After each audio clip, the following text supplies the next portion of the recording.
Turning a 91-year-old finances upside down, her relatives say, and leaving them fuming. They turn to NBC5 Responds with their story, and Lisa Parker takes it from there. Lisa. Patrick and Lori, it unfolded like this. On one end of the phone call, the beloved 91-year-old grandmother who suffers from some hearing and vision loss, as well as some dementia. On the other end, an automated telemarketing call, which her family says you have to hear to believe. When the phone rings here, Hello.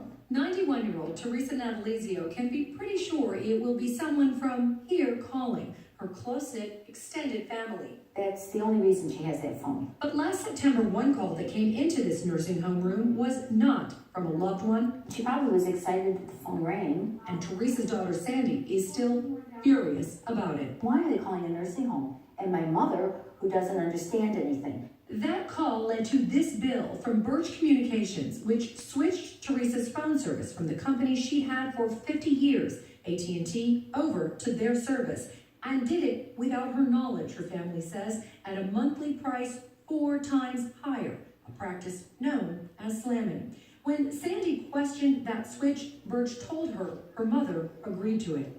And I just went crazy. And my mother never agreed to this. She is, dementia. She can't hear. She has a total macular degeneration. She can't see. How could you do something like that? He said, well, I'm sorry. She agreed and we did this.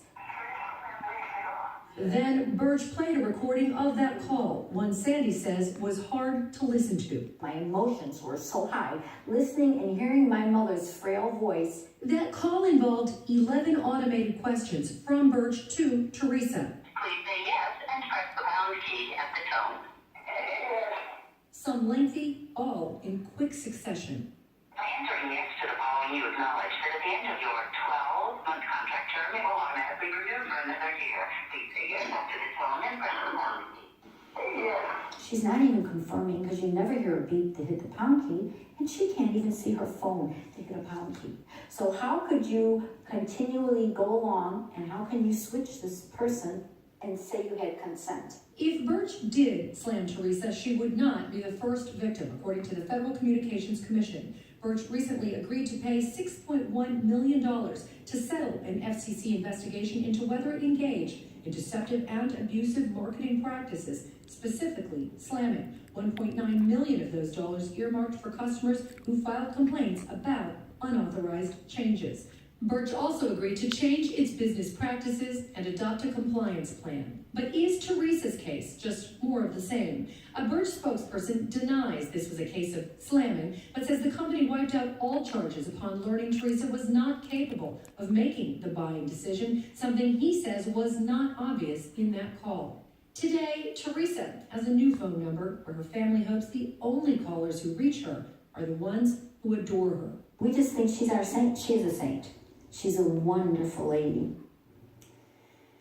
So Birch was initially coming after Teresa for a $200 cancellation fee on top of that $64 monthly bill. After our calls, Birch wiped out those fees. Then her preferred carrier, AT&T, stepped back in, installing a brand new line and waiving all of the fees normally associated with that, a couple $100. So adding in the money involved in this story, NBC5 Responds viewers have now recovered just over $1,747,000 in the past couple years or so, and often it's much to the hard work of family members like Sandy. They kept pictures and documents, and then when we came in, had those ready for us. Oh, those phone calls are so hard to listen to. That's what she said. It was just a gut punch.